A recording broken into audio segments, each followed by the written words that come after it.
New York. Just days ago, thousands of Dominican New Yorkers filled the Grand Concourse in the Bronx for the annual Dominican Day Parade. Dominican flags stretched across the boulevard, bachata and merengue echoed through the streets. Families celebrated a community that for generations has helped shape the life of America's largest city. But that story did not begin in Washington Heights. It did not begin in the Bronx. And it did not begin with the Great Migration of the 1960s. More than 400 years after the first Dominican arrived in Manhattan, sociologist Dr. Ramona Hernandez still finds herself correcting one of New York's oldest myths. It is a surprise to know that New York City began not in 1625, as it was the common understanding, but a few years before that, 1613. 12 years before the Dutch established New Amsterdam, a man named Juan Rodríguez stepped off a trading vessel onto the island of Manhattan. He was from what is now the Dominican Republic. He traded with the Lenape people. He married a Lenape woman. And he established an independent trading operation more than a decade before the city officially existed. Today, a stretch of Broadway running through Washington Heights bears his name, Juan Rodríguez Way, a quiet reminder that Dominican history in New York reaches back to the city's very beginning. Yet most New Yorkers have never heard his story.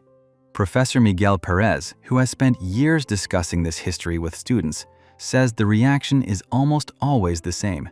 They actually become very mad. They become offended.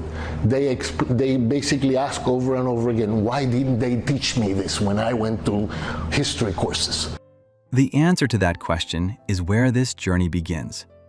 Today, between 663,000 and 700,000 Dominicans call New York City home, the largest Dominican community outside the Dominican Republic itself, and the city's largest Hispanic community. They own more than 12,000 bodegas. They built New York's largest community healthcare network. They elected the first Dominican-born member of the United States Congress. They helped transform bachata into a global genre. They built businesses, churches, restaurants, beauty salons, baseball academies, and neighborhoods that became inseparable from New York itself. But perhaps no place tells that story better than Washington Heights. As community leader Hector Espinal describes it, Washington Heights, it's like a human. When you wake up, before you have your coffee, you're a little groggy. But once 12 p.m. hits, that you're up and you're moving, that's it, you're energized. You know, the streets are bustling. And as Dr. Hernandez reminds us, So our history doesn't begin with the migration of Dominicans in the 1960s, but on the contrary, quite a few hundred years before, 1613. this is that story. The brilliance and the violence, the bodegas and the gangs, the music and the mourning, the congressman and the community that made him possible. Not simply how Dominicans came to New York, but how they helped build one of the world's greatest cities. Tonight, we travel from the footsteps of Juan Rodríguez on the shores of Manhattan to the bustling streets of Washington Heights and the Bronx, exploring the people, neighborhoods, businesses, and traditions that transformed New York into the largest Dominican city outside the Dominican Republic. This is the human map, because when people move, the map moves with them. Subscribe and explore the communities, cultures, and hidden networks quietly reshaping the world.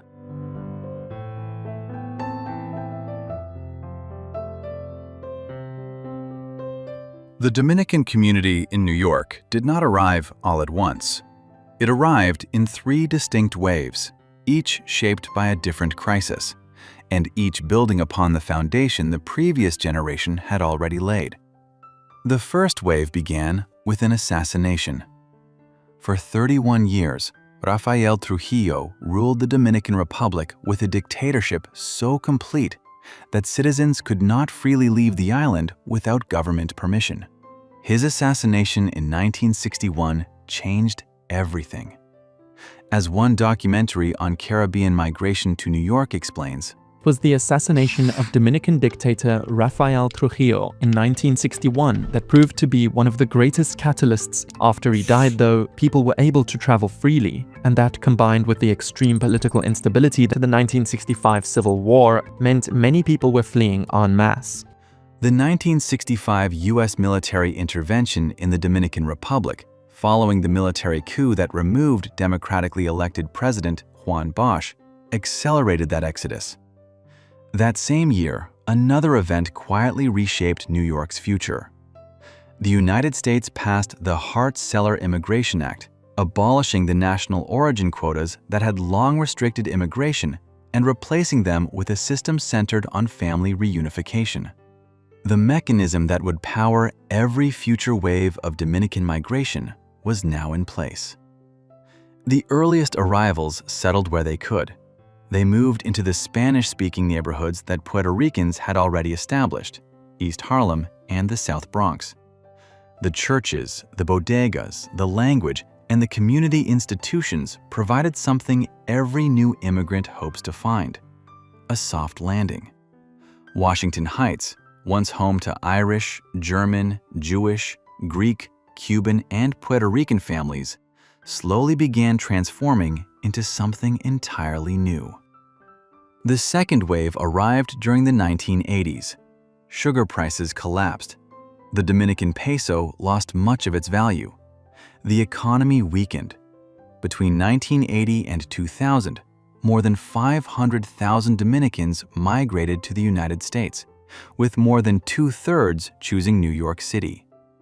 The community that had been relatively small during the 1960s became the city's dominant Latin American immigrant group. Within a single generation, Washington Heights transformed from a predominantly Irish and Jewish neighborhood into the cultural heart of Dominican New York. The third wave was different. It was not driven primarily by dictatorship or economic collapse. It was driven by family. Once enough Dominicans had established legal residency, the family reunification provisions of the Hart-Celler Act created a self-sustaining chain migration system. One family member sponsored parents, spouses, brothers, and sisters. Those relatives later sponsored their own families. The network expanded year after year until entire villages in the Cibao Valley had relatives living in Washington Heights or the Bronx. As the documentary explains, to this day, almost all Dominicans obtaining permanent residence in the US do so through family ties, and they still live in places like Washington Heights, which is often called Little Dominican Republic now, and the Bronx. By 2021, New York's Dominican population had reached more than 761,000 people, the largest concentration of any Caribbean immigrant community in the world. By 2024, that number had fallen to roughly 663,000. Not because fewer Dominicans were arriving from the island, but because families who had already built their lives in New York were beginning to follow rising housing costs into New Jersey, Massachusetts, and Florida. The community was not disappearing, it was expanding. The pattern remained remarkably consistent: arrive, build, stabilize, then expand. But every immigrant community needs more than family connections to survive. It needs an economic foundation. For Dominican New Yorkers, that foundation stood on the corner of almost every block, and it was called the bodega.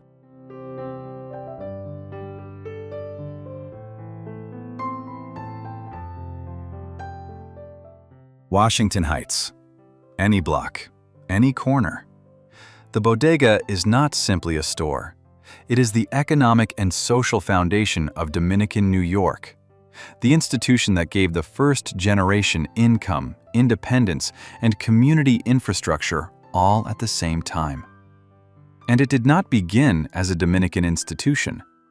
As Dr. Ramona Hernandez explains, Dominicans bought bodegas, the bodegas, from Puerto Rican owners.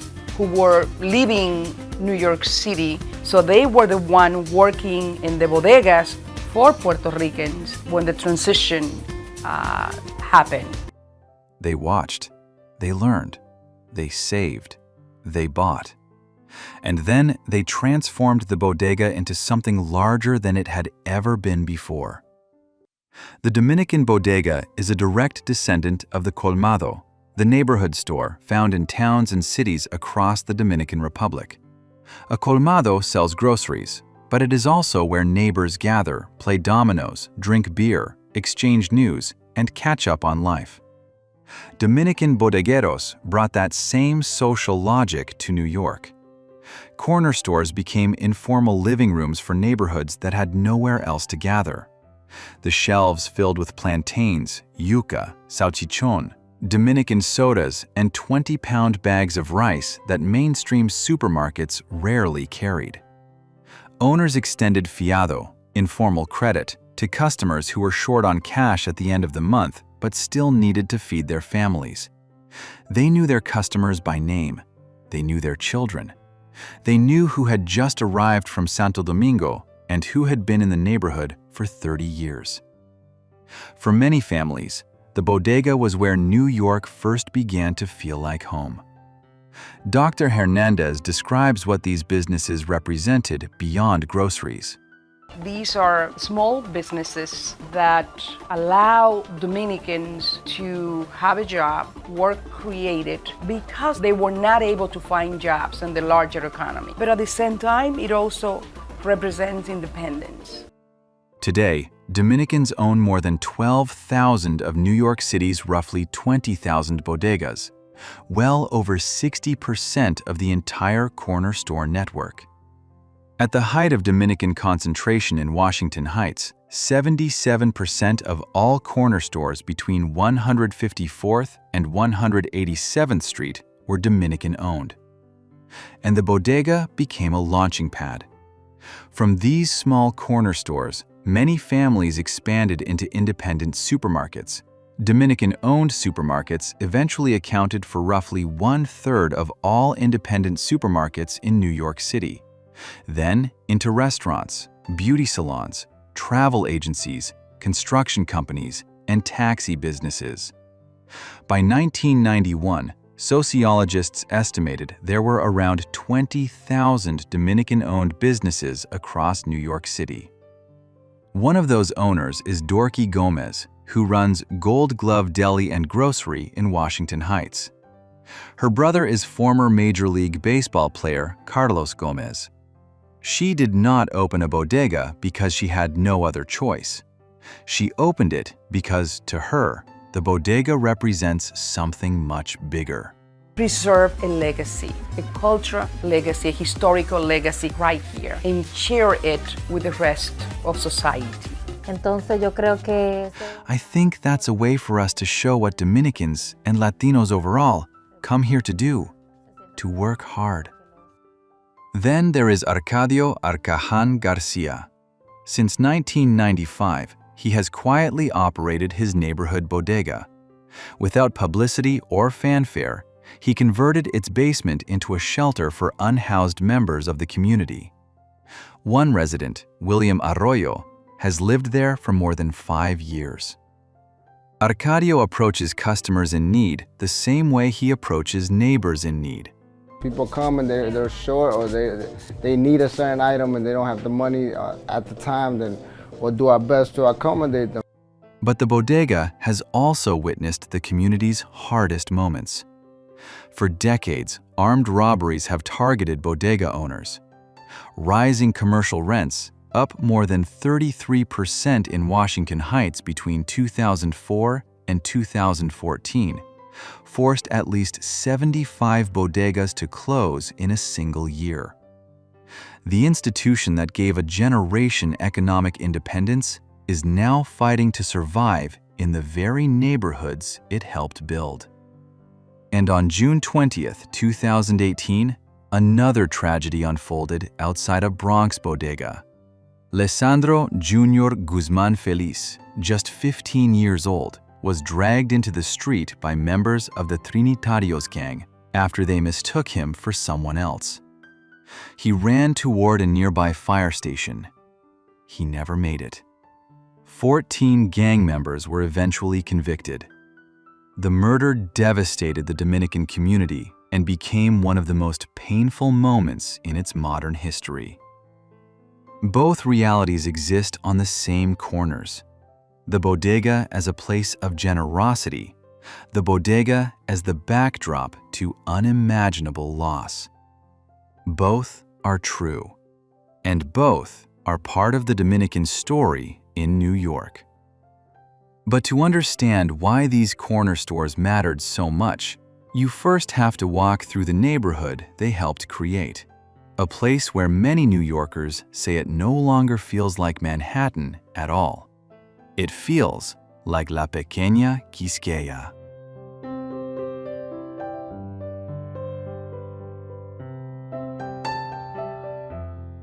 The street sign on Broadway reads Juan Rodríguez Way.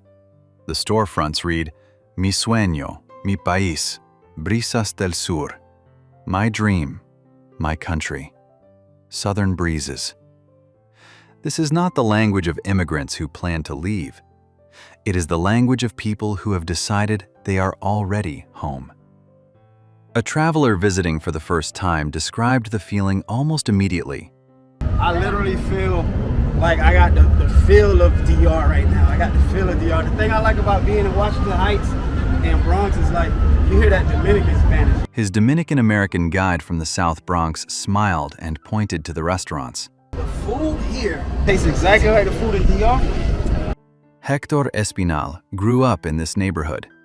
He co-founded We Run Uptown, a social running movement that uses the streets of Washington Heights and Inwood as its course, building community between longtime residents and newcomers by literally moving through the neighborhood together. He describes its rhythm in one sentence.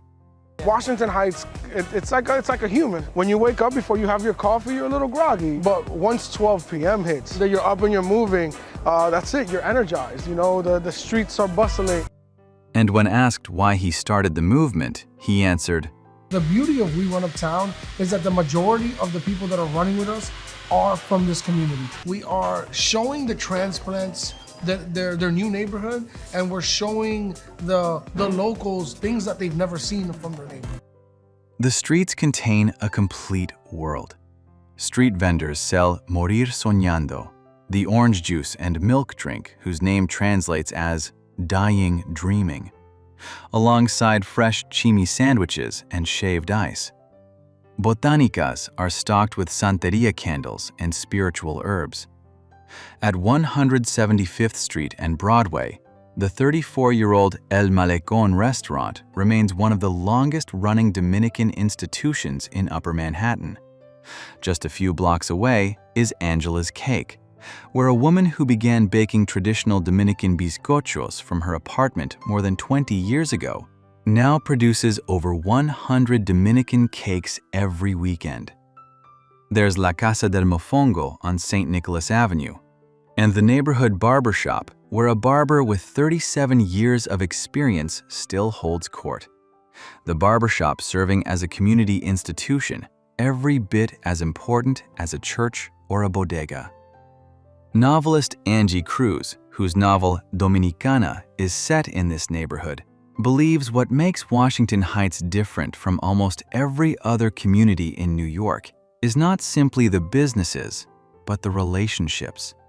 You still find large networks of families and friends and neighbors that have known each other for 40 and 50 years. And I think that's unique in New York City. As evening falls, the neighborhood changes again. Dyckman Street becomes Washington Heights' nightlife spine.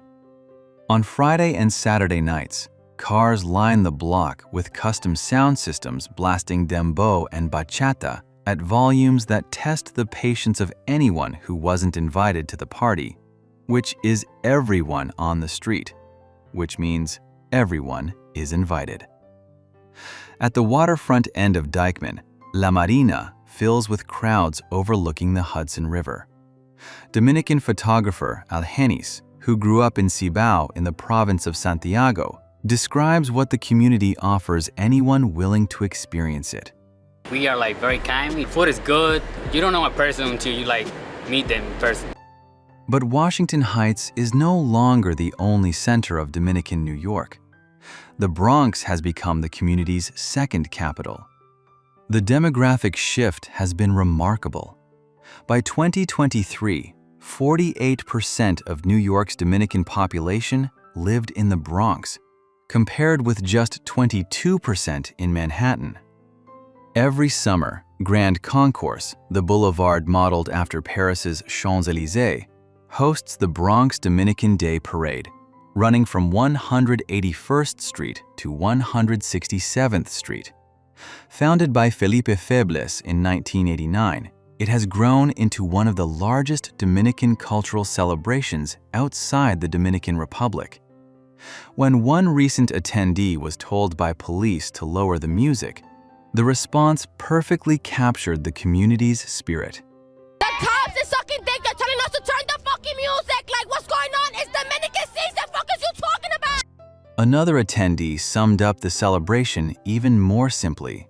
This will be Dominican all about the music, and we're gonna dance. New York Mayor Eric Adams has called New York City the Second Dominican Republic. Congressman Adriano Espaillat has introduced legislation to formally recognize Upper Manhattan as Little Dominican Republic in the Federal Register. The name has been used by residents for decades. Making it official would simply acknowledge what hundreds of thousands of Dominican New Yorkers have known for generations. But every great immigrant neighborhood carries more than music, food, and celebration. It also carries struggle.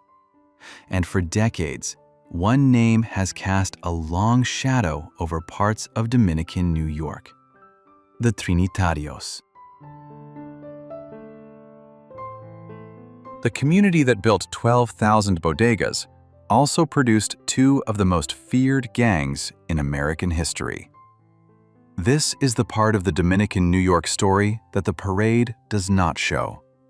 It is the part the community itself argues about constantly: how much to acknowledge, how much context to provide, and how to tell it without reducing an entire community to its most violent expressions.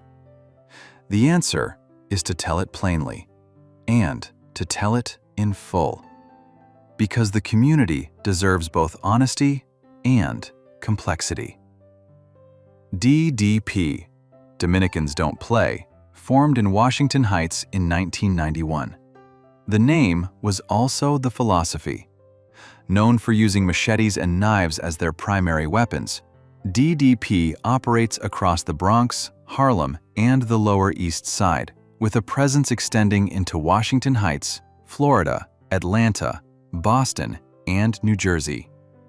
Their longtime rivals are the Trinitarios, a rivalry that has produced decades of violence and hundreds of deaths.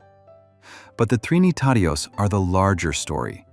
Founded in the late 1980s inside the New York City correctional system, on Rikers Island, where Dominican inmates organized for mutual protection against other ethnic gangs, the Trinitarios named themselves after the three heroes of Dominican independence: Juan Pablo Duarte, Matias Ramon Mella, Francisco del Rosario Sanchez.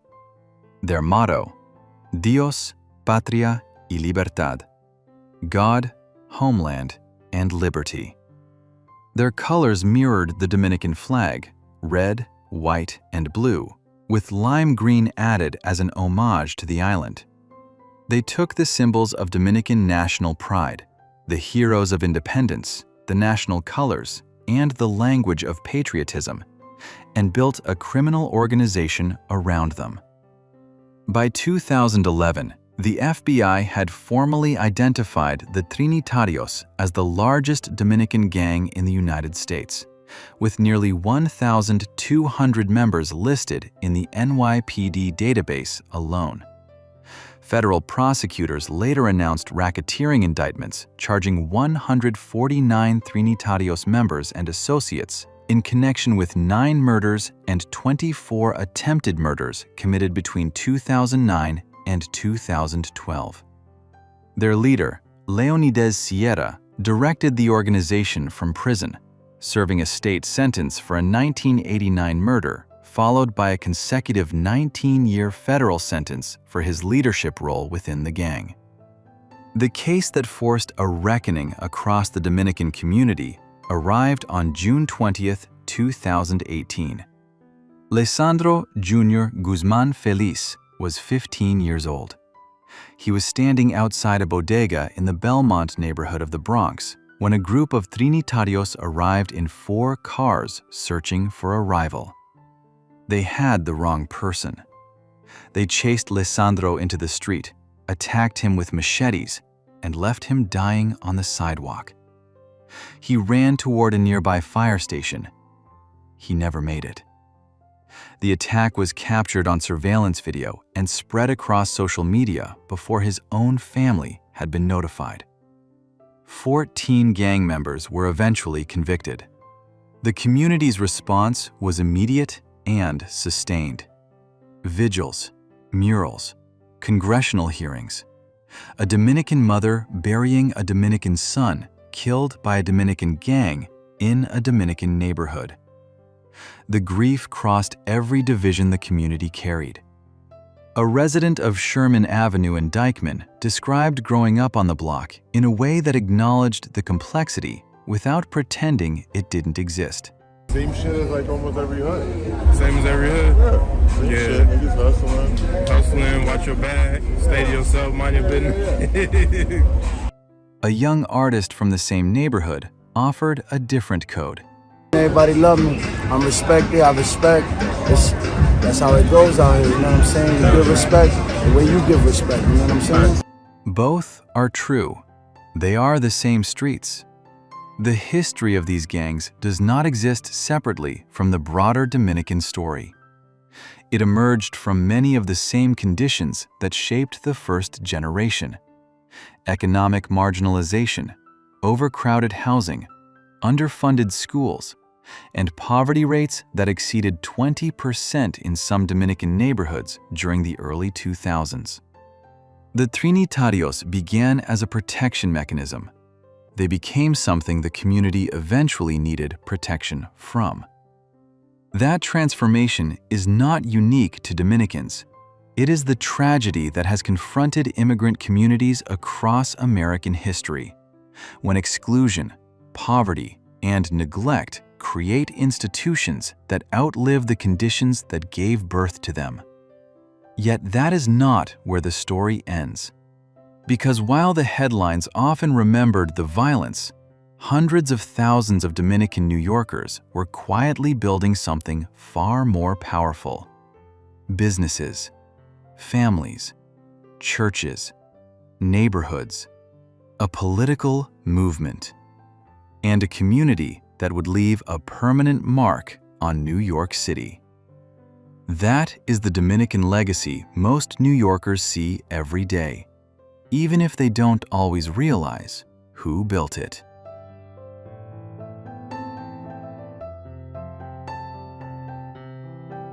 The same Washington Heights that produced the Trinitarios also produced Congressman Adriano Espaillat. The same streets that witnessed gang rivalries also raised one of the most influential Dominican politicians in American history. Espaillat arrived in the United States in 1964 at the age of 9 from Santiago de los Caballeros. He grew up in New York, went to college, then returned to find his neighborhood consumed by the crack epidemic of the 1980s. Looking back on the journey that eventually took him to Washington, he says, "For me, it's like an unreal trip every day.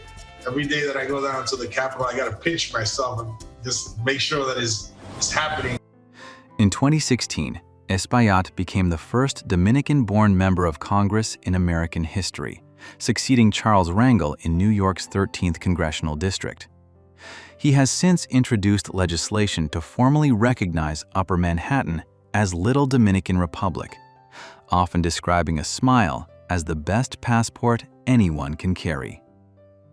If Espaillat represents Dominican political achievement, Dr. Ramon Taya represents another kind of public service. He arrived in New York in 1991, the same year the Trinitarios were formalizing their structure on Rikers Island.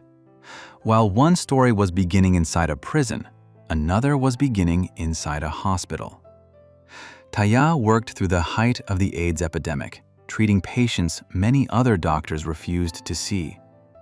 He remembers the challenge facing Dominican physicians. It was very difficult for them to find doctors. And I believe Dominicans has come to New York to show the goods of what they are. He later founded Somos Community Care, now a network of more than 2,500 primary care physicians serving low-income communities across New York. During COVID-19, Somos administered more than 1.5 million tests and vaccines. One Dominican immigrant who struggled to find doctors willing to treat his patients eventually built the city's largest community healthcare network. Dominican influence reached far beyond politics and medicine. Oscar de la Renta, born in Santo Domingo, built one of the world's most celebrated fashion houses from his headquarters on Madison Avenue, dressing Jacqueline Kennedy and becoming the first Dominican designer to reach the highest levels of international couture. In baseball, Alex Rodriguez, Pedro Martinez, Manny Ramirez, Sammy Sosa, David Ortiz, and Vladimir Guerrero helped define an era of Major League Baseball. For a country of just 11 million people, the Dominican Republic has produced baseball talent in proportions unmatched by any comparable nation. Music followed the same path. Romeo Santos and Aventura transformed bachata from a rural Dominican genre into a global phenomenon. Prince Royce carried it to a new generation. Juan Luis Guerra became the most decorated Dominican musician in history. The music that began on the island became the soundtrack of Washington Heights, then New York, then the world. Writer Angie Cruz, whose novel Dominicana captured the immigrant experience of her parents' generation, believes the community's greatest strength has always been its instinct to build. How many salons can you put in one block? It's like, but it's our culture. I think it's the heart of always wanting of entrepreneurship because, you have to sort of survive and you have to figure it out. Survive and figure it out. From the bodega to the barbershop to the fashion house to the Capitol to the baseball diamond. That may be the simplest way to understand the Dominican-American story. Communities are not remembered only for the hardships they endure. They are remembered for what they build. And few immigrant communities have left a mark on New York, as deep, as visible, and as enduring as the Dominican community. Grand Concourse, the Bronx, Dominican Day Parade. The crowd is doing exactly what it wants. The flags are waving. The music is loud. Someone has just told the police on camera that it's Dominican season, and they have no intention of turning anything down. The parade was founded by Felipe Febles in 1989. Every year since, it has grown larger, filling one of New York's grandest boulevards with a celebration that stretches far beyond the Bronx. This is what more than 400 years of Dominican history in New York looks like. It began with Juan Rodríguez in 1613. Today, it is 12,000 bodegas. A congressman, a healthcare network of 2,500 doctors, fashion icons, baseball legends, global music, enduring neighborhoods, and generations of families who chose not just to live in New York, but to help shape it. Mayor Eric Adams once called New York the Second Dominican Republic. Looking around these streets, it's hard to argue otherwise. What surprised you most about the Dominican story in New York? And if you visited Washington Heights or the Bronx, or you're part of the Dominican community yourself, what did we miss? We'd love to hear your experiences and recommendations in the comments. ¿Qué lo que? Now you know. This is the human map, because when people move, the map moves with them. Subscribe and explore the communities, cultures, and hidden networks quietly reshaping the world.